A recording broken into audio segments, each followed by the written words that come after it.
ফিরে এলাম বিরতির পর। দেখছেন ধর্মযুদ্ধ 2024। রাজ্যে চলছে দ্বিতীয় দফার ভোট গ্রহণ। অবশ্যই নির্বাচন সংক্রান্ত খবর আপনাদের সামনে যেমন তুলে ধরছি, পাশাপাশি সন্দেশখালীর খবর এসছে, যেখানে জানা যাচ্ছে একজন তৃণমূল নেতার আত্মীয়র বাড়ি থেকে মেঝে খুঁড়ে আগ্নেয়াস্ত্র এবং বোমা পাওয়া গেছে সিবিআই তল্লাশিতে। বিস্তারিত জানবো যেমন আমার প্রতিনিধির কাছ থেকে, পাশাপাশি আমি প্রতিক্রিয়া নিয়ে নেব জুইদির কাছ থেকে। প্রথমে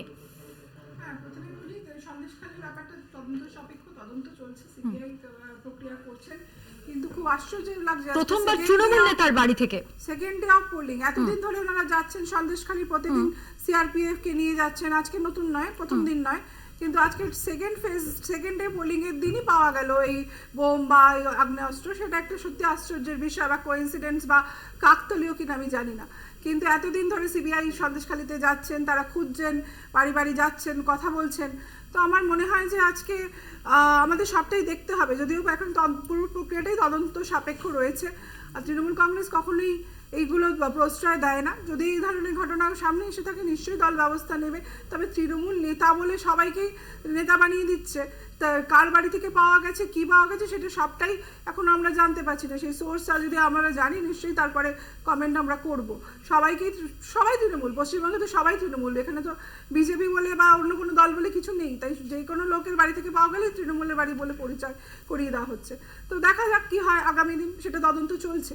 আর ময়নার ব্যাপারটা যেটা নিয়ে অভিযোগ করছিলে তোমরা, সেটাও এখনো হাইকোর্ট যেটা বললাম, দেখলাম এক্ষুনি যে দুদিন ময়না তদন্তের জন্য এখনো বডি রাখা হয়েছে।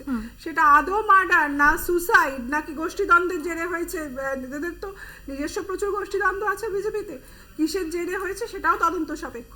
সেগুলো সবটাই রিপোর্ট সামনে আসলে তারপরেই কমেন্ট করা। যদি গঙ্গারামপুরের কথা বলছেন, একবার সেখানকার ছবিটা দেখে নেব। দীপ্তিমান ভট্টাচার্য আমাদের বিশেষ প্রতিনিধি রয়েছেন সেখান থেকে। এই মুহূর্তে এই সময় ঠিক কি ছবি গঙ্গারামপুরের দেখব? দীপ্তিমান, এই মুহূর্তে সেখানে ভোট গ্রহণ কিভাবে চলছে, কি পরিস্থিতি? সকালবেলা অশান্তির খবর এসেছিল।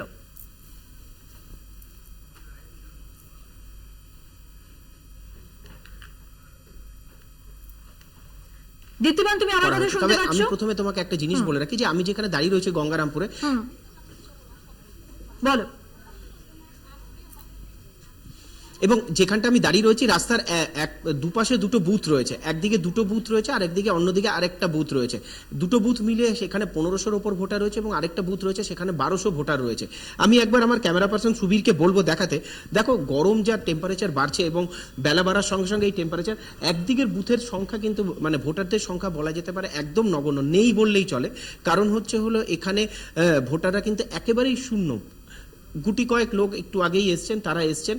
ডান দিকের যে বুথটা রয়েছে আমাদের, এই ডান দিকের বুথে কিন্তু লোক রয়েছে, একজন দুজন দাঁড়িয়ে রয়েছে। এই দিকের বুথ চিত্রটা কিন্তু এরকমই, ভোট চিত্রটা এরকম। কারণ এই যে গরম পড়েছে, যে টেম্পারেচারটা বেড়েছে, যার জন্য কিন্তু এই দুপুরবেলা কিন্তু সকালের দিকে আমরা যে লাইনটা দেখেছিলাম সেই লাইনটা কিন্তু এই বুথে কিন্তু বলা যেতে পারে একেবারেই ভ্যানিশ। কিন্তু আমার রাস্তার ওপারের যে বুথটা রয়েছে সেটা দেখাতে বলবো, সেখানে কিন্তু লাইন রয়েছে এবং সেখানে কিন্তু ভোটাররা রয়েছেন এবং ভোটাররা সেখানে লাইন দিয়ে দাঁড়িয়ে রয়েছেন এবং সেখানে তারা নিজেদের ভোট প্রয়োগ করছেন। অর্থাৎ ভোট চিত্রের কিন্তু আমি রাস্তার এপার এবং ওপার দুটো মিলিয়েই আমি দেখিয়ে দিলাম যে কি অবস্থা রয়েছে। একদিকে গরমের জন্য কিন্তু যেখানে 1500 মতন ভোটার রয়েছে সেখানে কিন্তু নেই, আর অন্য বুথ যেখানে 1250 মতন ভোটার রয়েছে সেখানে কিন্তু লোকজন রয়েছে।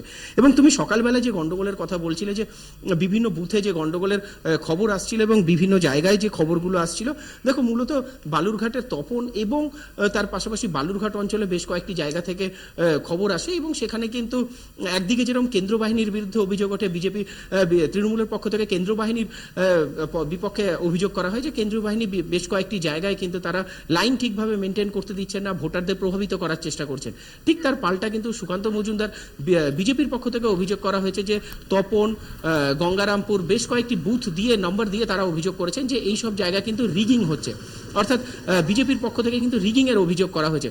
যদিও এখানকার যারা অবজারভার রয়েছেন তাদের সাথে যখন আমরা কথা বলি, তারা বলেন যে কয়েকটি জায়গায় প্রাথমিকভাবে সকালবেলায় যখন ইভিএম খোলা হয়, সেই ইভিএম খোলা নিয়ে বেশ কয়েকটি জায়গায় কিন্তু গোলযোগ দেখা যায় এবং সেগুলো কিন্তু টেকনিক্যাল ফল্ট ছিল এবং পরবর্তীকালে সেই টেকনিক্যাল ফল্টগুলোকে ওভারকাম করে বেশ কয়েকটি জায়গায় কোনোটায় 8টা কোনোটা 9টায় থেকে ভোট গ্রহণ শুরু হয়েছে। টেকনিক্যাল ফল্টগুলোকে কিন্তু অবজারভাররা বলছেন কি সবগুলোকে তারা ঠিক করে নিয়েছেন, কিন্তু কয়েকটি জায়গা থেকে যেরকম বিজেপির পক্ষ থেকে বুথ রিগিং এর অভিযোগ করা হয়েছিল এবং তৃণমূলের পক্ষ থেকে যেখানে যেখানে বলা হয়েছিল যে সেন্ট্রাল ফোর্স ঠিকভাবে কাজ করছে না, সেখানে কিন্তু কিউআরটি টিম পাঠানো হয়েছিল, কুইক রেসপন্স টিম পাঠানো হয়েছিল, এবং সেই কুইক রেসপন্স টিম পাঠিয়ে সেই জায়গাগুলোকে কিন্তু কন্ট্রোল করা হয়েছে।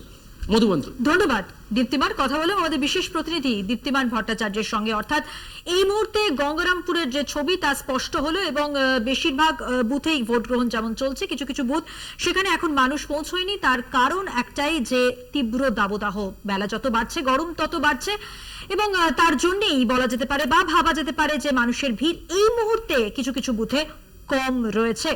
অবশ্যই পরবর্তী সময়ে আরো আপডেট নেব আমাদের প্রতিনিধির কাছ থেকে। নির্বাচন সংক্রান্ত এই সমস্ত আলোচনায় সমস্ত খবর নিয়ে ফিরছি। এখন সময় হয়ে গেছে একটা বিরতি নেবার। বিরতির পর থাকছে আরো খবর, সঙ্গে থাকবেন।